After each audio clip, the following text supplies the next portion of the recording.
Hello students, আজকে আমরা একচল বিশিষ্ট দ্বিঘাত সমীকরণের কোষে দেখি 1.1 ছয়ের চারের অঙ্কটা করব। আজকে আমরা এই কোষে দেখি 1.1টা কমপ্লিট করব। দেখো 6-4 নম্বর অঙ্কটা কী বলছে, একজন ঘড়ি বিক্রেতা একটি ঘড়ি ক্রয় করে 336 টাকায় বিক্রি করলেন। যদি তিনি যত টাকায় ঘড়িটি ক্রয় করেছিলেন শতকরা তত টাকা তার লাভ হলো। এখান থেকে আমাদের কি করতে হবে, একটা দ্বিঘাত সমীকরণ বানাতে হবে। দ্বিঘাত সমীকরণের ফরম্যাট কি, ax² + bx + c ইকুয়াল কি 0, এই ফরম্যাটে আনতে হবে। তাহলে প্রশ্নটা ভালো করে আরেকবার পড়তে হবে। কি বলেছে, একজন ঘড়ি বিক্রেতা একটি ঘড়ি ক্রয় করেছেন, কত টাকায় জানি না, কিন্তু বিক্রি করলেন কত টাকায় সেটা জানি, 336 টাকায়। এবং তিনি যত টাকায় ঘড়িটি ক্রয় করেছিলেন শতকরা তত টাকা তার লাভ হলো। অর্থাৎ x টাকায় যদি তিনি ক্রয় করেন তাহলে শতকরা x টাকা তার কী হয়েছে, লাভ। ওকে, তো চলো করা যাক। প্রথমে যেটা জানতে হবে সেটা হচ্ছে শতকরা লাভের ফর্মুলা কি। দেখো শতকরা লাভ যেটা হয় সেটা সমান কি হয়, বিক্রয় মূল্য মাইনাস ক্রয় মূল্য বাই কি, বাই হয় ক্রয় মূল্য। এটা শতকরা লাভের ফর্মুলা, গুণ কি 100। ঠিক আছে, তাহলে এটা হচ্ছে শতকরা লাভের ফর্মুলা। এখন এখানে দেখো বিক্রয় মূল্য কত দিয়েছে, বিক্রয় মূল্য দেয়া আছে তোমার 336 এত টাকা, 336 টাকা, কিন্তু ক্রয় মূল্য জানি না। তাহলে ক্রয় মূল্য কী করব, ক্রয় মূল্য ধরে নেব, ক্রয় মূল্য x টাকা, এটা আমাদেরকে ধরতে হবে। ঠিক আছে, এবার বলছে শতকরা লাভ কত সেটা দিয়ে দিয়েছে।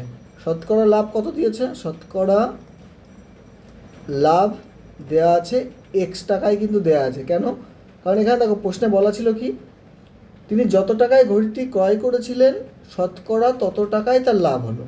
যত টাকায় ক্রয় করেছে মানে x টাকায় ক্রয় করেছে, শতকরা x টাকায় তার লাভ হয়েছে। তাহলে শর্তানুযায়ী কী হবে, শর্তানুযায়ী এখানে লিখব বিক্রয় মূল্য কত 336 মাইনাস ক্রয় মূল্য কত x বাই ক্রয় মূল্য কত x ইন্টু কি 100 সমান কত x, কারণ এটাই হচ্ছে শতকরা লাভ x টাকা। বা তাহলে আমি যদি গুণ করি তাহলে কত হচ্ছে, 100 দিয়ে ওপরে গুণ হবে 33600 মাইনাস 100x ইকুয়াল কি x²। বা আমি যদি বাম পক্ষকে ডান দিকে নিয়ে যাই তাহলে কী হবে, x² মাইনাস 100 আছে প্লাস 100 হয়ে যাবে, মাইনাস 33,600টা কী হয়ে যাবে, দিয়ে গেলে মাইনাস হয়ে যাবে 33,600 ইকুয়াল কী হবে 0।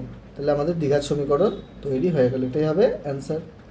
ওকে, নেক্সট অঙ্কে কী বলছে দেখো, স্রোতের বেগ ঘন্টায় 2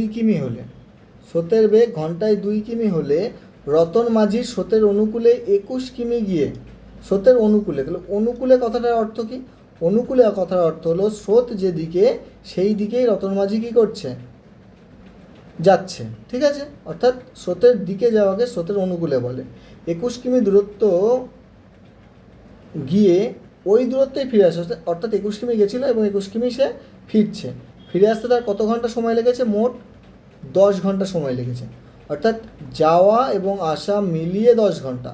তাহলে দেখো যাওয়ার সময় তো স্রোতের অনুকূলে গেছে, কিন্তু আসার সময় কি স্রোতের প্রতিকূলে এসেছে।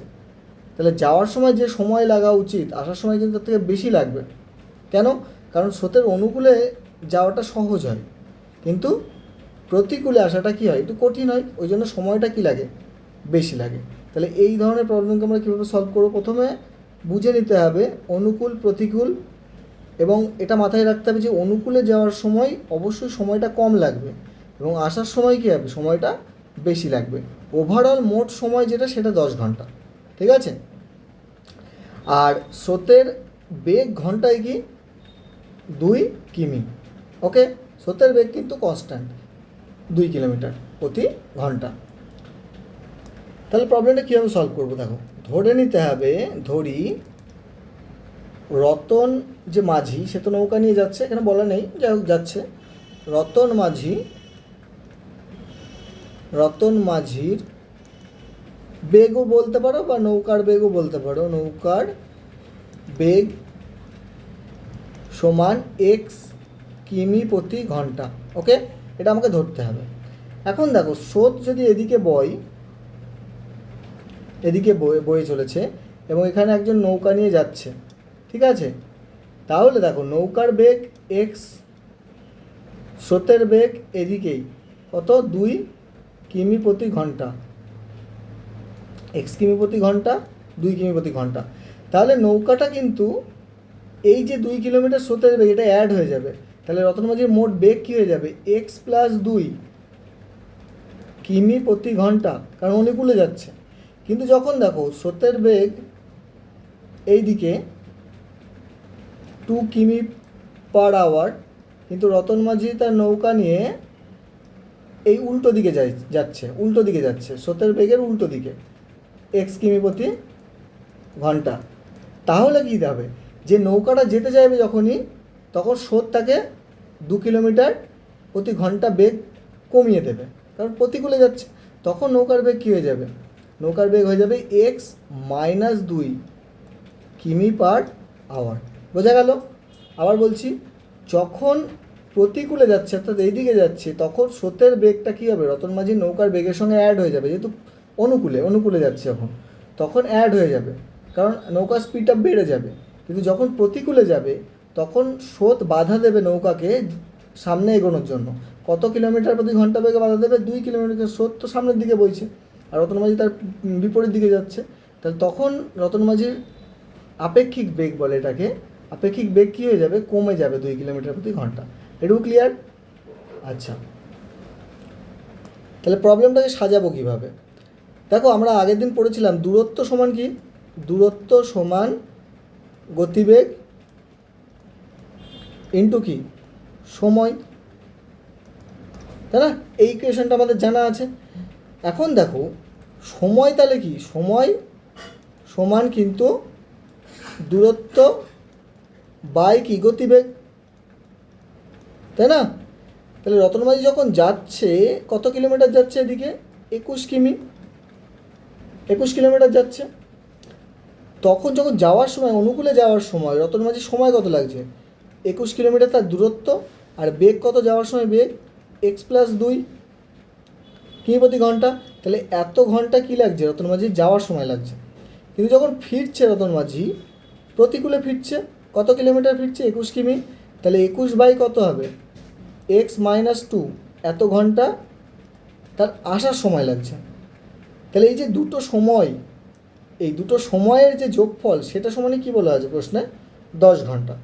তাহলে এখানে আমার শর্ত অনুযায়ী কী তৈরি হবে, শর্তানুযায়ী যেটা তৈরি হবে, দেখো 21 বাই এক্স প্লাস 2 এটা যাওয়ার সময়, আর 21 বাই এক্স মাইনাস 2 এটা আসার সময়। এই দুটোর যোগফল কত, 10 আওয়ার।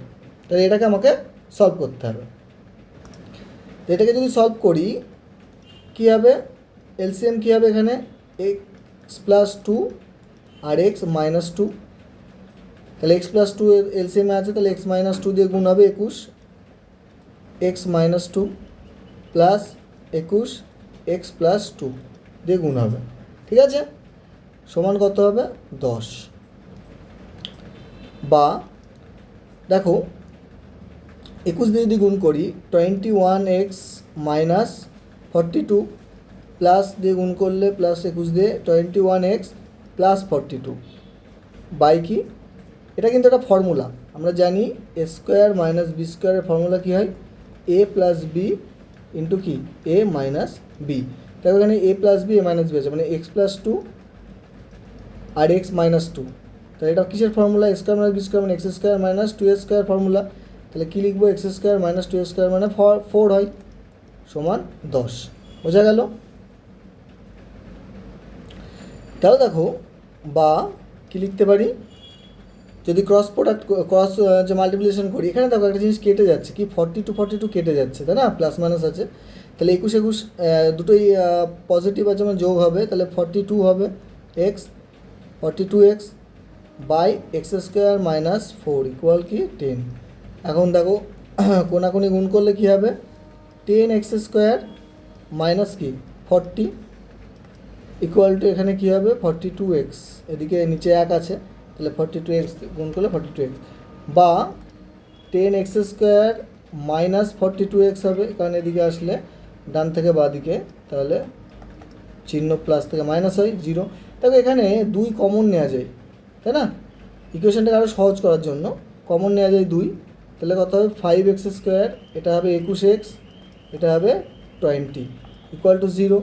2 এদিকে আসলে এদিকে 0-র সাথে ভাগ করে 0 হয়ে যাবে, তাহলে আলটিমেট ইকুয়েশনটা কী দাঁড়ালো 5x square minus 21x minus 20 equal to 0। এটাই ফাইনাল অ্যান্সার দাঁড়ালো। বোঝা গেল? নেক্সট কোশ্চেন কী বলছে, ভিআই, আমাদের বাড়ির বাগান পরিষ্কার করতে মহিম অপেক্ষা মজিদের 3 ঘন্টা বেশি সময় লাগে।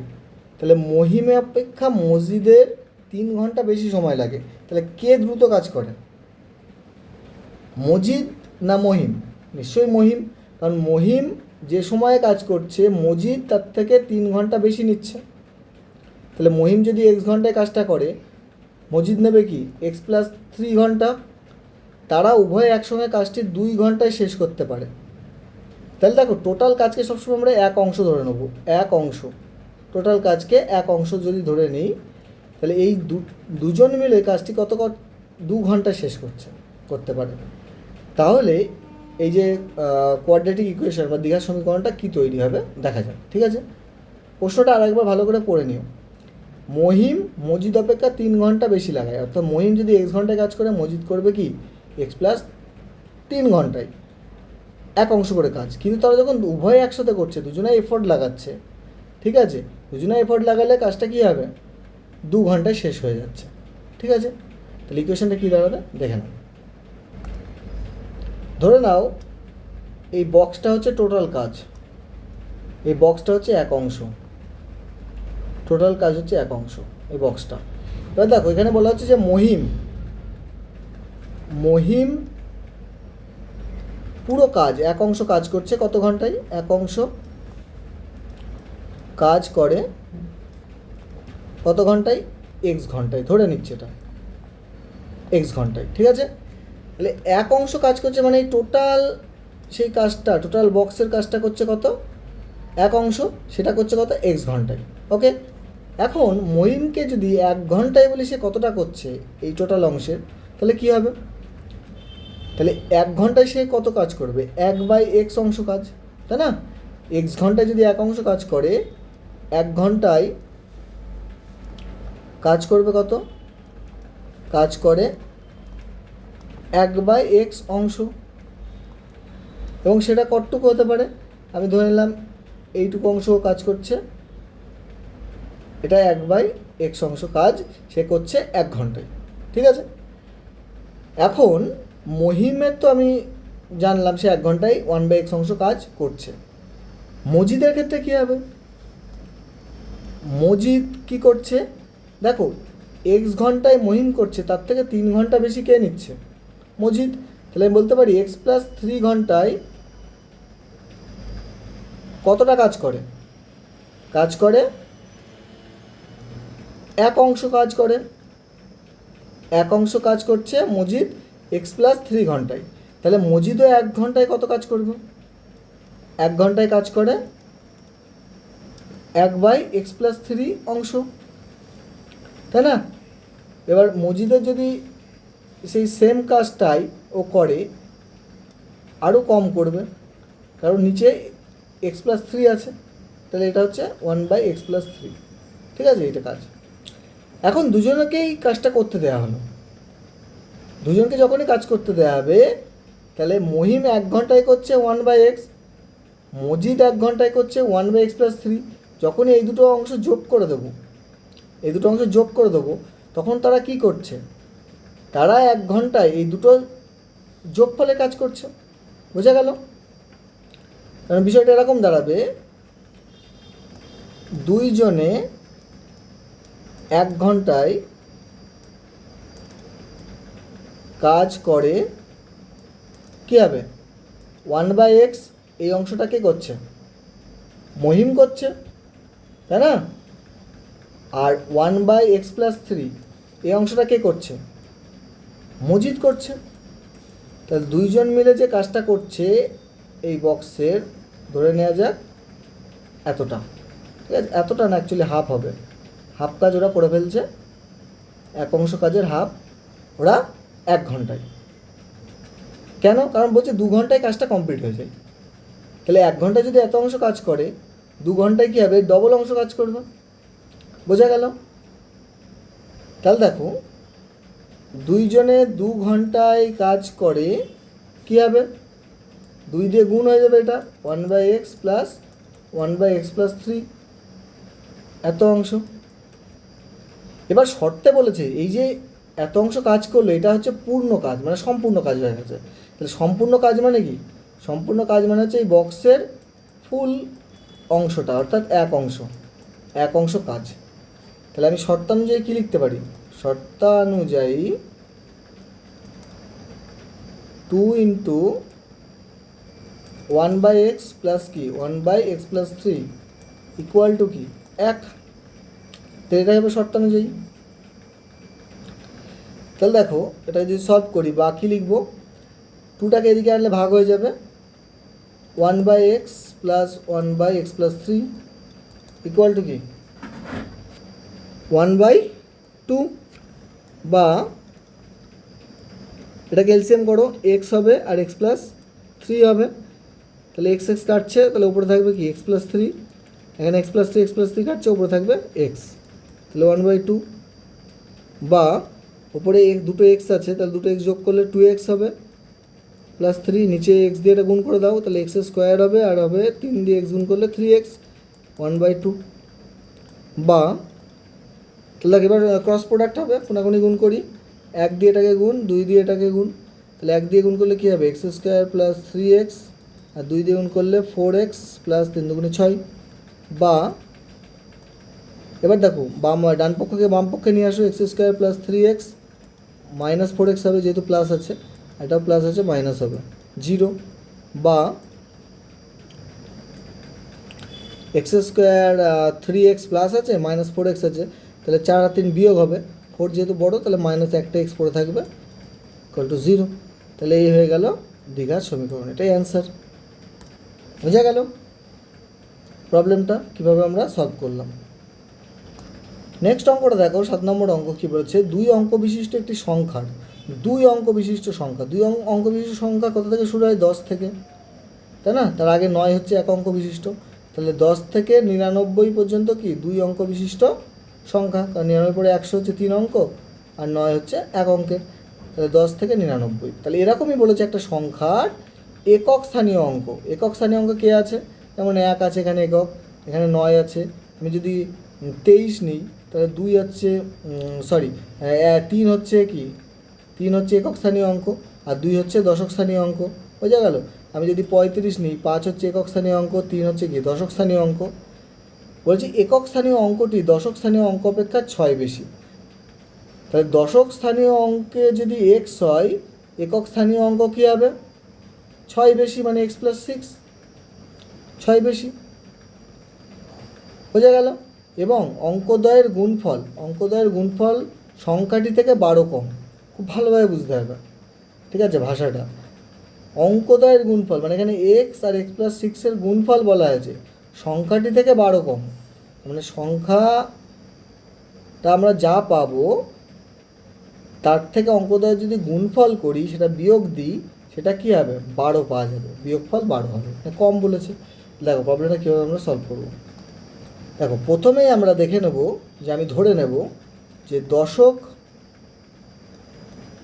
স্থানীয়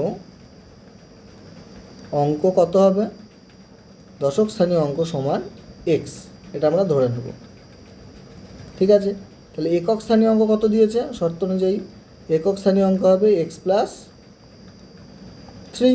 তাই না না এখানে ভুল করলে x+3 নয় x+ হবে 6 x+3 6 হবে, কারণ বলেছে যে অঙ্কটার দশক স্থানীয় অঙ্ক অপেক্ষা 6 বেশি একক স্থানীয় অঙ্ক, তাহলে 6 বেশি মানে x+6 হবে। হ্যাঁ একদম। তাহলে এবার দেখো আমরা যদি এখানে বসাই একক, এটা দশক, তাহলে এককের ঘরে কত বসছে x+6, দশকের ঘরে কত বসছে x। এখন সংখ্যা বানাতে গেলে কি করতে হয়, দশককে 10 দিয়ে গুণ আর একককে 1 দিয়ে গুণ করতে হয়, করে যোগ করলে কি হয় সংখ্যা বেরোয়। এটা সংখ্যা বানানোর ফর্মুলা। সংখ্যা সমান কত হবে, দশকের ঘরে যেটা আছে তাকে 10 দিয়ে গুণ প্লাস এককের ঘরে যেটা আছে তাকে 1 দিয়ে গুণ। ঠিক আছে, শতকের ঘরে থাকলে শতকের ঘরে যে অঙ্ক থাকবে তাকে 100 দিয়ে গুণ করে যোগ করতে হবে, সিম্পল ফর্মুলা।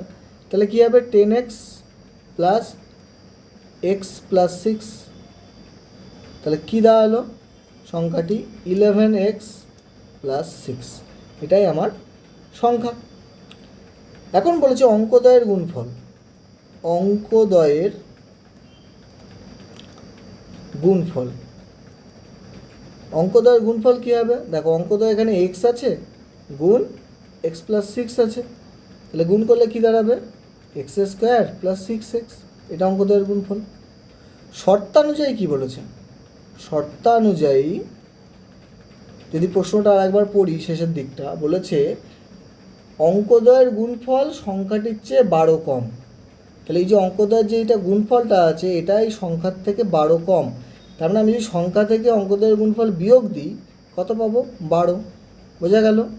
12 কম মানে কি বিয়োগফল করলে যেটা পাবো 12, তাহলে আমার সংখ্যা হচ্ছে 11x+6 আর অঙ্কদ্বয়ের গুণফল কত x² + 6x, এই বিয়োগফল সমান কত 12। শর্তটা তাহলে বুঝতে পেরেছ, অঙ্কদ্বয়ের গুণফল কি সংখ্যাটির থেকে 12 কম। ওকে, তাহলে দেখো এটা যদি সলিউশন করি, সলভ করি, তাহলে কী হবে 11x+6 মাইনাস কী হবে x² - 6x, মাইনাস দিয়ে গুণ করলে 12, বা -x² 6x আর 11x বাদ গেলে +5x হবে, কারণ 11খানা +x আছে 6খানা -x আছে, বিয়োগ দিলে -5x হবে, +6, এই 12টাকে এদিকে যদি আনি -12 হবে সমান 0, বা -x² + 5x মাইনাস 12 থেকে 6 বাদ যাবে, চিহ্ন মাইনাস হবে, কারণ 12 বড় তার চিহ্ন মাইনাস, তাহলে -6 হচ্ছে।